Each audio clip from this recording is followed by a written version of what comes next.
Well, hi everyone, and welcome back to the 40 Days and Nights podcast to episode 9. And we're super excited to have our first ever guest on the 40 Days and Nights podcast, Clare Kunkel. We're super excited to have you on. Hello, I'm excited to be here. Yeah, thanks for joining us. It's crazy that we're on episode 9 and that I feel like we're like official now that we're having someone on here. So that's pretty crazy. That's the peak of officialness in the podcast world, I think. It really is. First guest. Yeah. So, Mary Clare, would you want to say a little bit about yourself, who you are, all that fun stuff? My name is Mary Clare Kunkel. I am a senior undergraduate student at Capital University, studying film and media production with a minor in philosophy, probably is going to seminary, so a little bit doing it all, I guess. I don't know. I'm from Cincinnati. I love Skyline. That's pretty much all you need to know. I mean, you also are a part of 2 podcasts and have a YouTube channel. Okay, I guess I could do the promo thing, right up at the top. I have too many projects going on at once. They're all fairly fresh, because I was an idiot and watched 3 things at the same time. But I'm working on, I'll front load it with the things that I feel like people listening to this podcast would be interested in. So first things first, I have been working on a podcast through the Center for Faith and Learning at Capital University called Now Next. And we have a bunch of guests on, and we have Lenny Duncan for one of the episodes. So, woo, famous alert for those who are in a very specific niche. Everyone else I tell is like him, but to me it's important. And that podcast is talking about vocation. And so navigating your meaningful now and your meaningful next, and finding purpose in your life and your decisions with your community, all really good stuff.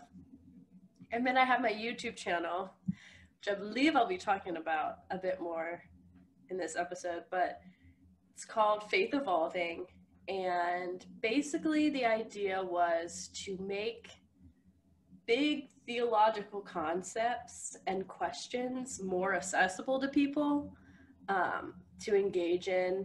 A lot of YouTube channels that are Christian are very theologically different than mine, and very I guess you can't really get away from opinion-based kind of content these days.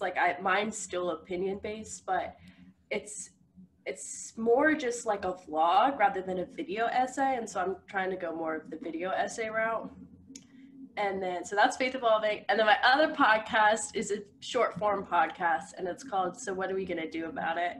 And I have on some of my wonderful, lovely friends, one each week, to talk about something they're passionate about, how it relates to a need they see in the world, and what's something tangible that we can do about it to make actionable change. And both of the podcasts I mentioned are on Spotify. So if you're listening to this on Spotify, just hop on over, follow the podcast, and then Faith Evolving, just search it in the YouTube bar and hit that subscribe button. I don't know. I have 2 videos, but there are more coming. Promise. Awesome. Wow. Thanks for introducing yourself. You've got a lot going on. A lot of really cool things. We'll see if I can keep it up. I'm a little nervous about it. That's super fair. Yeah.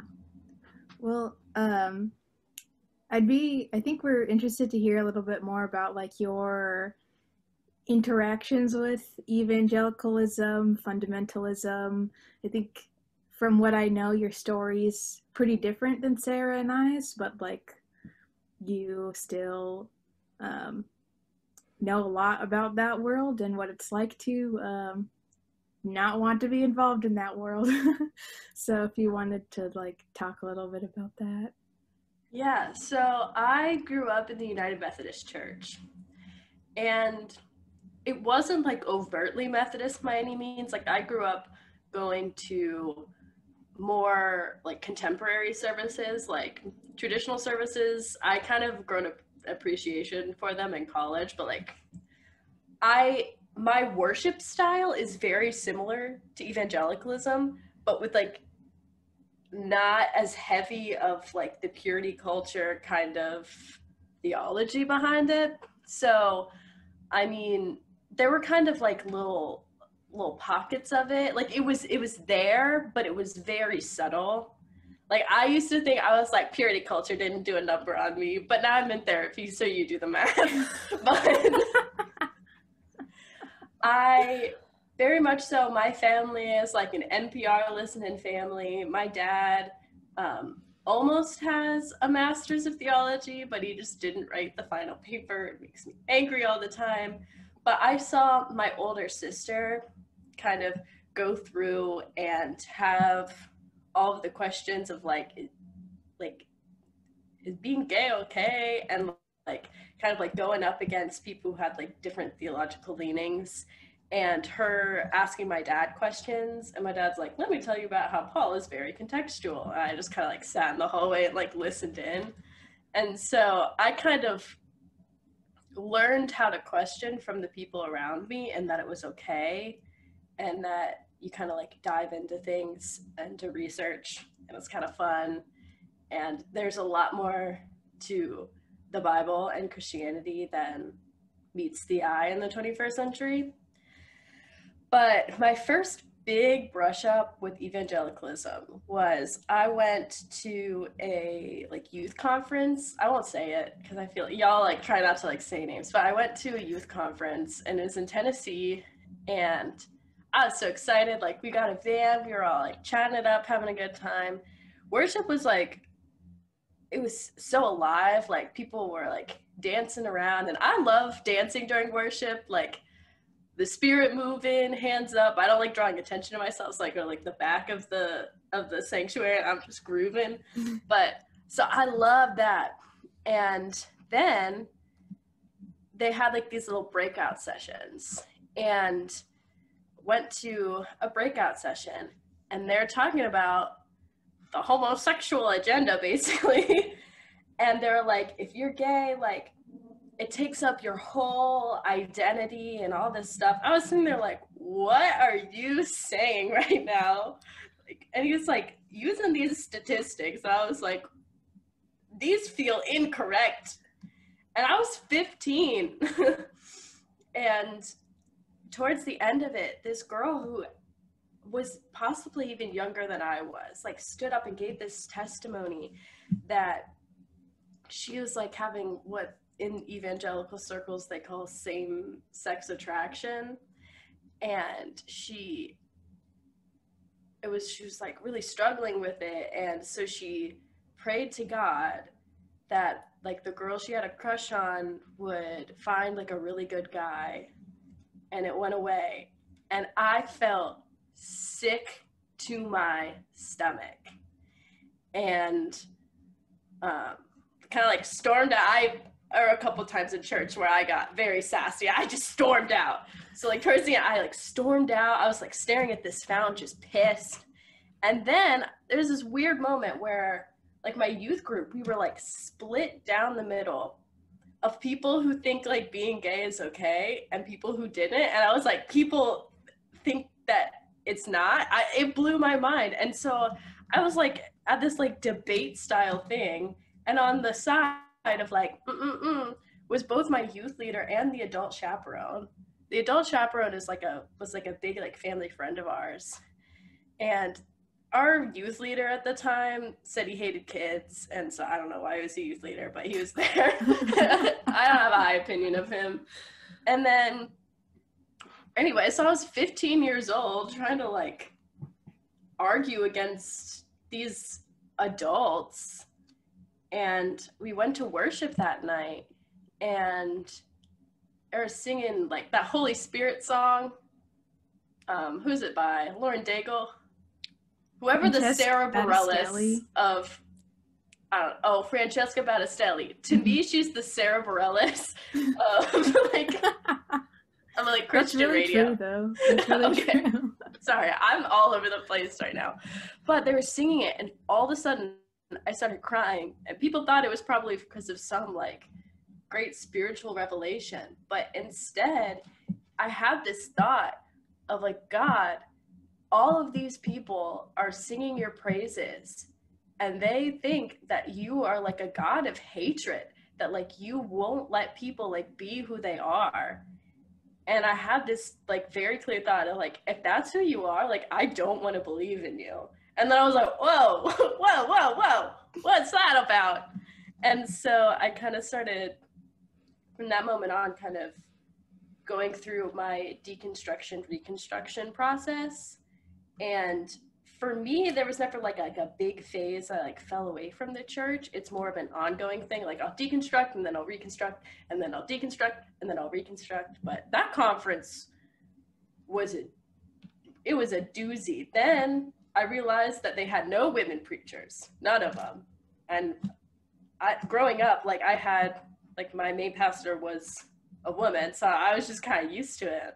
And I was like, he was like, yeah, they did that because they're people who don't think women should preach and they didn't want to offend anyone. I was like, offend anyone? But that was my big brush up with evangelicalism. And then my second big one is the reason why I have my YouTube channel, is there's a lot of like conservative Christian YouTube channels that blow my damn mind. I watch their content and I'm like, I'm back to being 15 years old, being like, how do we worship and witness to the same Jesus? And like, if this is who Jesus actually is, like, I don't want any part of this. And it's hard, like, I'm still in that a little bit right now. It's not as extreme as it was when I was 15 because I've kind of worked through it, but I hate that feeling. I hate it so much. And so I'm sure there are other people who are like me or who are like in a small town where they're only surrounded by that mentality. And just like, if you don't want to leave the faith, you don't have to. Like, there are other options for you to love Jesus and not hate other people. So that's a very long story, but... Preach, like that's perfect. Yeah. Yeah, thank you for sharing your story. Yeah, the end part, I've been talking a lot about Christian unity in some of my seminary classes recently, and I think that's so difficult, the concept, because people think it has to be, everyone has to believe the same thing. And like you said, there are just certain theological perspectives and views and even social views that are within churches, and like, you can't, like, you have to separate yourself somehow, otherwise you'll end up leaving. Also, like, I watch, like, basically they're like, I typed in progressive Christianity on like the YouTube search bar, hoping to find other channels. There's only God is Gray and My Little Baby channel. That's it. That's all I found. So I typed in progressive Christianity thinking I'd find a community. And instead, it's a bunch of like diss tracks about progressive Christianity, about how it's convictionless. And I'm like, because you don't want to hate people. And you think purity culture is harmful. And I'm like, I am convicted all the time. The convictions are just different. It's more like when I start getting mean to people and I'm like, oh no. Or I start like being like, ugh, this person's the worst. I hate them. And then I'll have this little voice that's nagging at me, be like, what did I tell you about grace? What about grace? Shouldn't you grant that to other people if I grant that to you? And I'm like, damn it. Like, there's so much conviction in it. It's about caring for others more than you care about yourself. Like, that's what the conviction is. It's still, it drives me crazy. It drives me crazy. And then I have the little voice saying, what did I tell you about grace? I'm like, really? These folks? God's like, yeah, Like, ugh. Yeah, it is really hard, I think, because like I remember like watching some of those videos with you and just like at some points you just get so angry that you just have to like get up and walk away. You're just like literally can't listen to this anymore. Um so like what do you think is like a good first step in like trying to like deal with that and like having relationships with people that like have theology that like we cannot in any way really like reconcile with our own, or it's just like it seems to be so different. um but how, like, what do you think is a good first step in like trying to be in relationship with those people?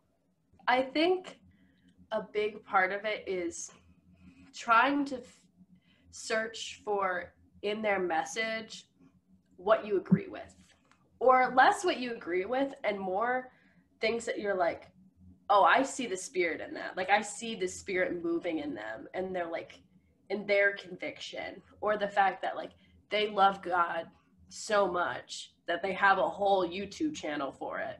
It's just what they've been told is either very different than what I've been told or what I have researched. And the hard part is like the best case scenario is a dialogue and friendship, but a lot of time people don't want to change, especially if they're in a sort of echo chamber like that. They will write you off completely. Instead, they'll be like, I'll just pray for you to conform to what my idea is, instead of it being, okay, I'm not trying to convince you to think like me. I'm saying that no matter what, if you're a biblical literalist, or if you're like me and you think it's just a bunch of people like writing down their like wrestling of trying to figure out who God is for people in the future to read, it's still important for us to understand the historical context and the translations. No matter what we believe, that's still important. That's what my next video is about, actually. But just finding the common ground, because there always is some sort of common ground so that you can at least communicate with each other. But there's a bit in Matthew that I was reading this past summer, and it's around the area of the Sermon on the Mount where, oh my gosh, can I get my Bible? 1 second. No, you're not allowed to get your Bible, Mary. You know, us progressive Christians, we hate the Bible. All right, let me try to find it. I was reading it this past summer, and I struggled with it so much. I ended up talking to my dad about it. For that reason. Where is it? It's gonna take a while. Found it. Okay. So it's Matthew 10, 11 through 15. And it's in the red letters, so attributed to Jesus. And he says, whenever you enter a city or village, search for a worthy person and stay in his home until you leave town. When you enter the home, give it your blessing. If it turns out to be a worthy home, let your blessing stand. If it is not, take back the blessing. If any household or town refuses to welcome you or listen to your message, shake its dust from your feet as you leave. I tell you the truth, the wicked cities of Sodom and Gomorrah will be better off than such a town on the judgment day. And that bothered me so much, because I was like, aren't we supposed to not give up on people and abandon people? And like, shouldn't we try to like our best to like tell them the good news that like grace exists? Not the good news in the fact of like, I want to convert you to exactly what I believe, but more of just there is hope and there's love in this world. And if people don't listen, you're supposed to just leave. And my dad was talking to me and he was like, it's just, we're only human and we only have so much energy. And if people won't listen, don't expend your energy on them when you could be reaching more people that will. And that still didn't sit well with me. But it was actually a couple of days ago that I was like, well, we are not God. God is God. So if we move on, it doesn't mean that God moves on. Like, God is always going to be there, but we can only do so much. Mm-hmm. So that's my answer. I think that's like a really important message too, because I think sometimes people feel like they need to stay in harmful communities for that reason of like they feel like they aren't supposed to like give up on people. But like sometimes it just gets to a point where you really just have to shake the dust off of your feet and move on, like for your own personal well-being, because you're in a community that's like no longer like helping you and it's actually hindering you. So I think that that's like a really important thing to like remind ourselves. And I like you shake the dust off your feet. You don't burn it to the ground. You say, well, this happened. I'm going to shake the dust off and I'm going to keep going. Not these people are the worst and I hate them. Just, okay, you're not going to listen. I'm going to find somebody who will.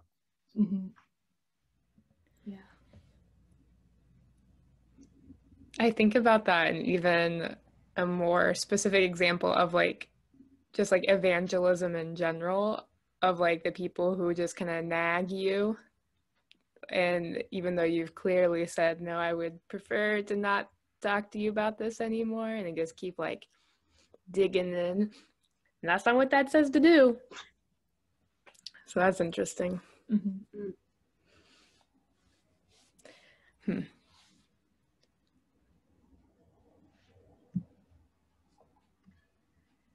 I don't like giving up though. Oh. For sure.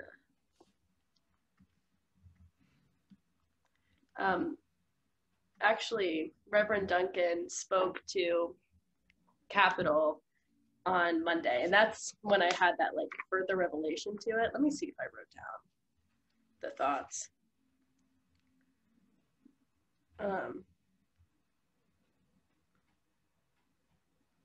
I did not, but I can try to recall it. He kind of talked about, because he was speaking to a bunch of white students, because it's Capitol. Right. And about how a lot of these people like are the people that, you know, taught us how to pray, and we went over to their houses and they are either our parents or our second parents. And so the idea that you might not be able to reach them is heartbreaking. It's absolutely heartbreaking. And there's grief with that. And I don't think we necessarily talk about that. That's the first time I ever heard of that. Mm-hmm. And I started tearing up. Like, I know my parents are very open to learning and growing, and they're great, great people, but so many close family friends from church or just like in my neighborhood who, you know, like support things that I think are of the enemy. And I just don't, you can only do so much. Not that you shouldn't try, but we're only human. Mm-hmm. And some people will be left behind by us and our work, but never by God.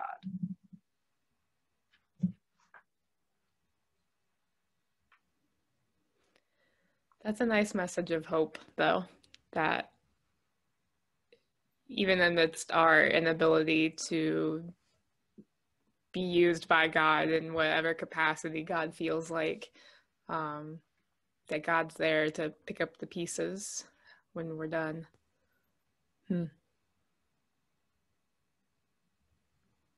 I think we as humans often, especially in the church, have a lofty sense of our own importance.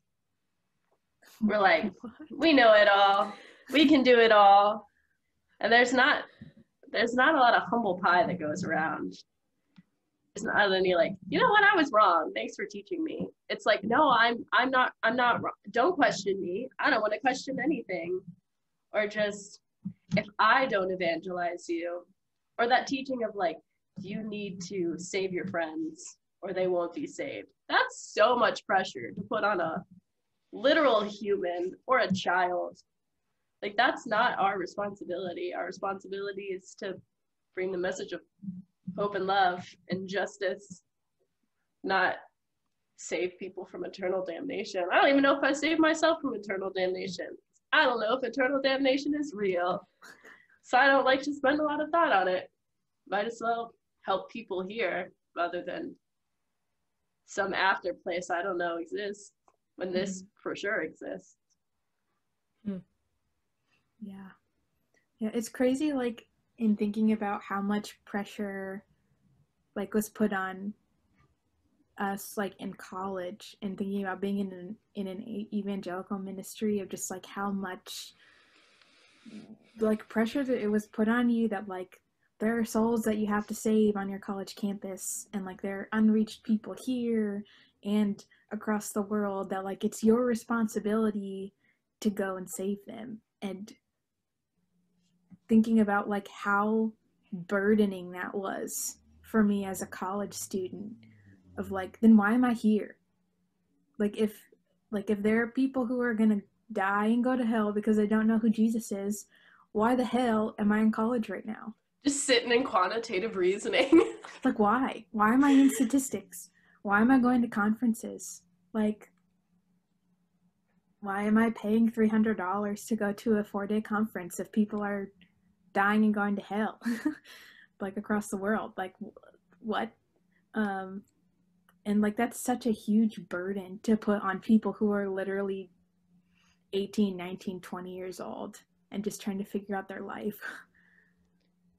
Right. And telling them that they have to start becoming friends with people who are non-believers, like, throughout campus, and get involved in all of these things for the sole purpose of, like, bringing them to Christ. Meanwhile, the non-believers are also like 18, 19, just like, dude, I'm just trying to be in humanities right now. I'm trying to write my paper. I don't want to think about eternal damnation right now. I think something else of that too, though, is like a lot of the people, so like when I was in a sorority my junior year, that was like my mission field, is like what they said or whatever. And it's like a lot of those women were Christians. They just weren't in the same, like, they weren't practicing or worshiping, or like they didn't believe the same things I believed, and I somehow perceived that as like that they were non-believers. And I think that is like such a sham of like just assuming that because people do X, Y, and Z that they're not Christians. Right.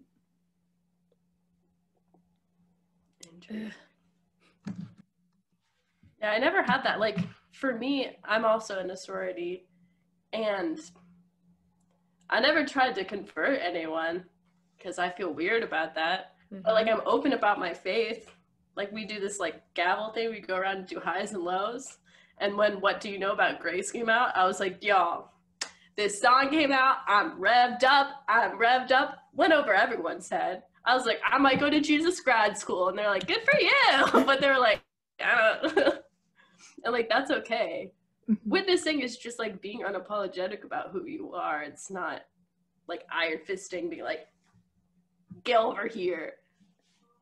Maybe instead of focusing on apologetics, we should focus on being unapologetic in like the way that we live our life, maybe? That turn of phrase, though. Well, like, and I think that you like point out a really important key thing too. Like, there's a huge difference between influence and imposition. So like what you're talking about in your life is like being a source of influence, like in the things that you're involved with, and being unapologetic about who you are. That's completely different than imposing your faith on someone else and thinking that your life and your expectations for your life need to also be the expectations that other people are held to. Like there's a huge difference between those two things.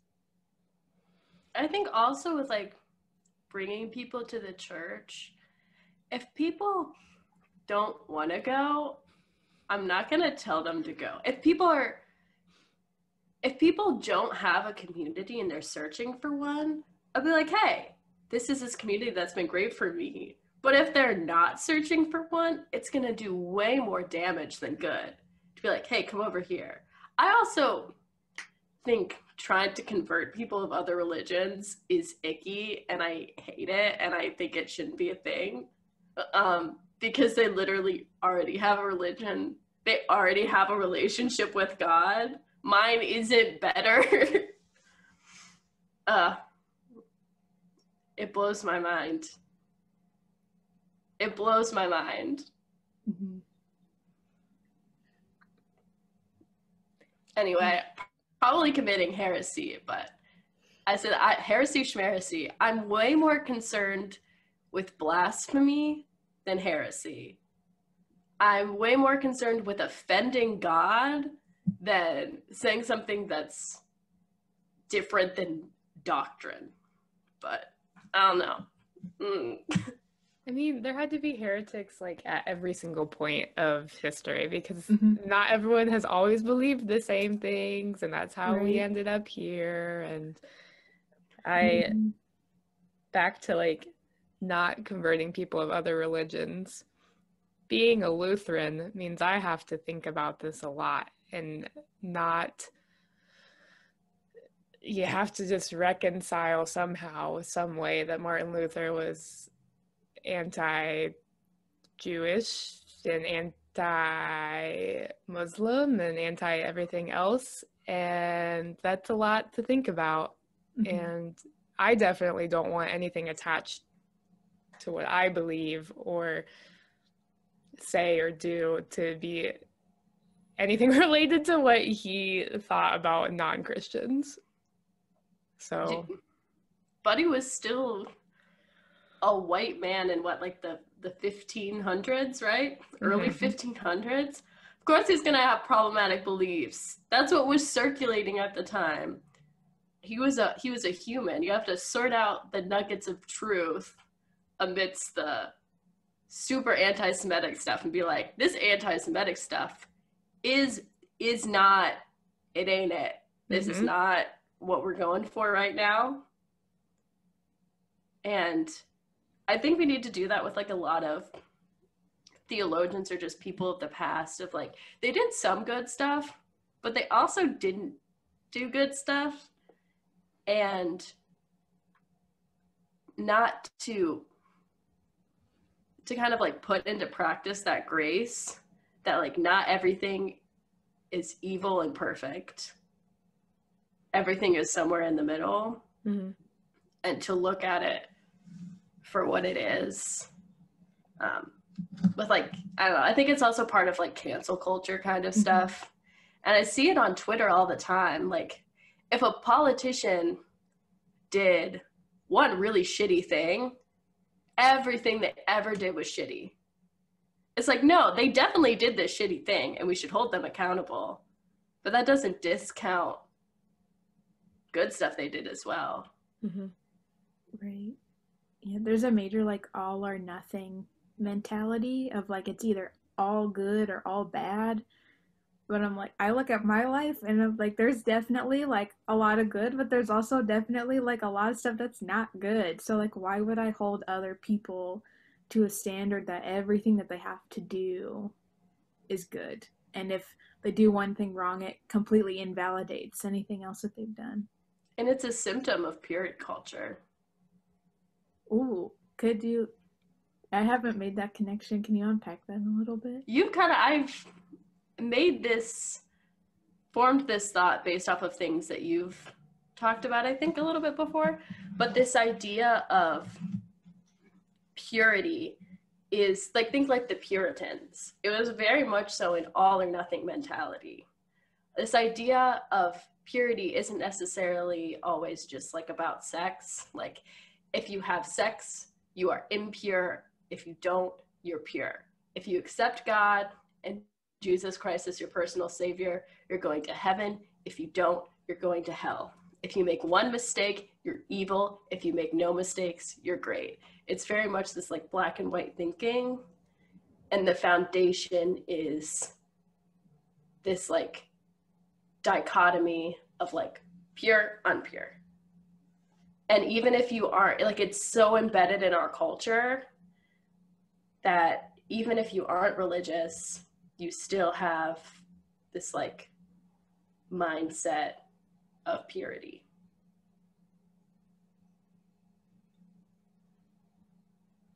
Everything's put in a box instead of on a fader.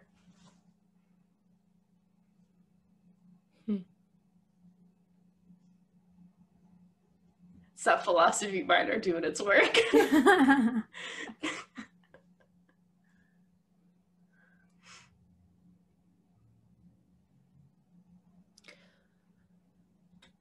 Going back to what I said about Martin Luther, I definitely know contextually why and how and what. But an apology from the ELCA in like 1994 or whatever, like, is that enough? Like, so like that's what we've done. We've said we're sorry to the Jewish community. Sorry, like, what's that gonna do? And I guess this, I mean, you've talked about some of the other projects you're doing that are kind of like, so what do we do now sort of things. I mean, I guess that's what I'm thinking of is like, we've apologized, whatever that means, to the people we're apologizing to. What next? Yeah, it goes back to that whole idea of like repentance, of you can't just say I'm sorry and we're fine. You have to say I'm sorry and then you have to do better.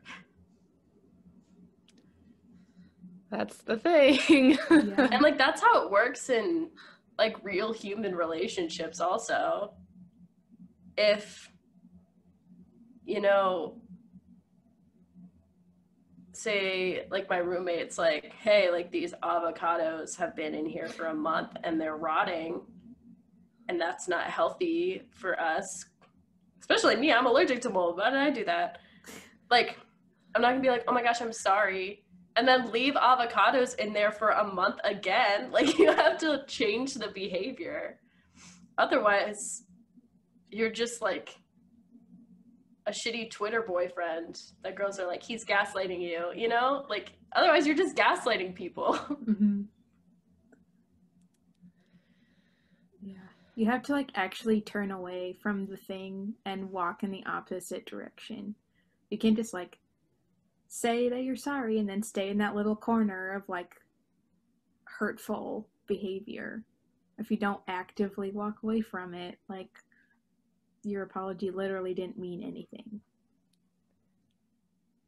I think that's kind of what I'm getting at is like saying so many words, because they say a lot of words. It's not just my denomination, it's all of them. They just say things and they say things and they say things, but nothing is actually changing. And I understand that it takes time for things to change. But I don't know. This might be a little too Catholic. No, it's great. But I went to Catholic high school. My dad grew up Catholic, and my grandma, greatest lady in the world, is Catholic. So I have a lot of Catholic influence. I like the Catholics when they're like the woke Catholics, and they're like the Pope Francis Catholics. AKA I like Jesuits, but essentially this idea of like faith without works. I feel like there's a connection there. Like if you have words without action, it's like faith without works. There's a Rich Mullins song where he says it's about as useless as a screen door on a submarine. It's like a little acapella ditty. It's very good. Oh, I think That's 100% right. I mean, this is going back to frickin' Martin Luther, but I mean, he hated that stuff because anything that was related to works, he thought was works righteousness, and that people had to earn, like, if they did good things and God would love them more or something. And it's like, nope, if you do good things, the people around you will love you more. And I think that's something we should strive for. Hot take. Was Martin Luther just lazy? Hot take. Yeah, he like just wrote off some of the books of the Bible. He's like, we could do without this. Like, he just like didn't want to get out of his seat. He was like, I'm just gonna write something else and nail it on the door, and then I never have to interact with poor people, right? Like, the only like paintings of him standing up are like when he was nailing the 95 Theses. The rest of them were just sitting on his butt writing or reading. Oof. I mean, I heard no lies there. Again, it doesn't mean that some of the stuff he wrote was great. It just means that he also might have just been pretty lazy. Yeah, I mean, I think that we, like, Lutherans and, like, a lot of mainline Protestant denominations are, like, so afraid of works righteousness that they just don't have any accountability. Yeah, it's like instead of works making you righteous, works are just a reflection of your righteousness. Mm-hmm. Wow. I don't know. I don't know. The emotion of fear, though, Mariah, that's just like the basis of everything at this point. Is like people are afraid. Just insert anything into afraid of X, Y, or Z, and that's like what we're dealing with. Like, we're talking about evangelical fundamentalist thinking. They're afraid of being wrong because everything they've done at that point then means absolutely nothing if there wasn't any room for it, because they're not giving themselves grace.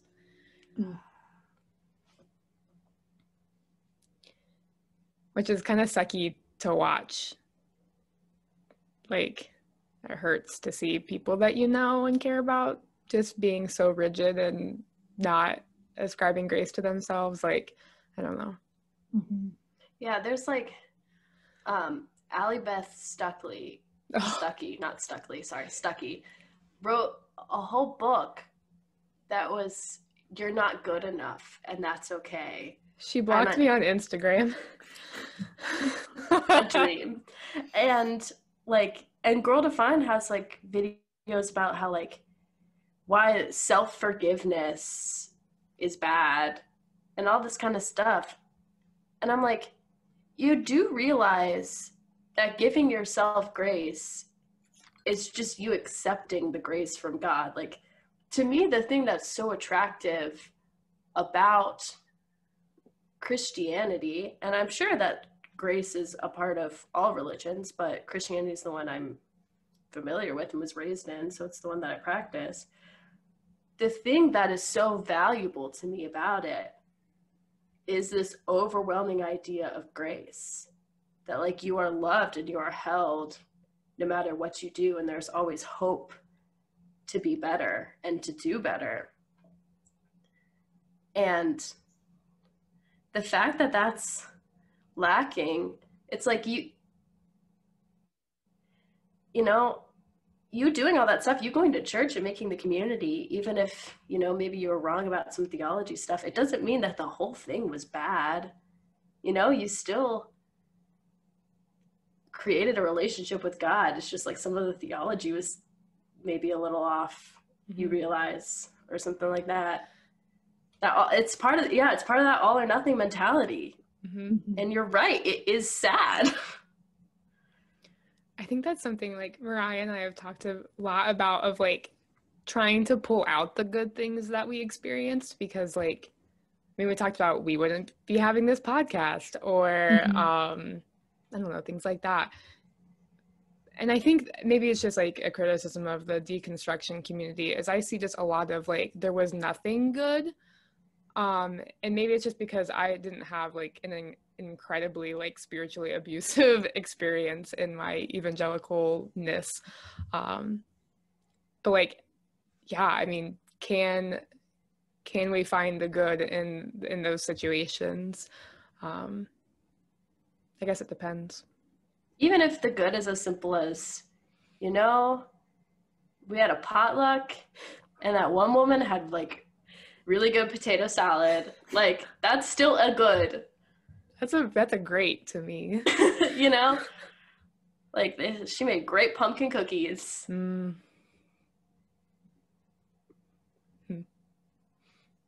Yeah, it's wild. Well, thank you so much, Mary Claire, for being our first guest. You brought a lot and so much that we're gonna continue talking about some stuff in the next episode. So thank you all for listening to the 40 Days and Nights podcast.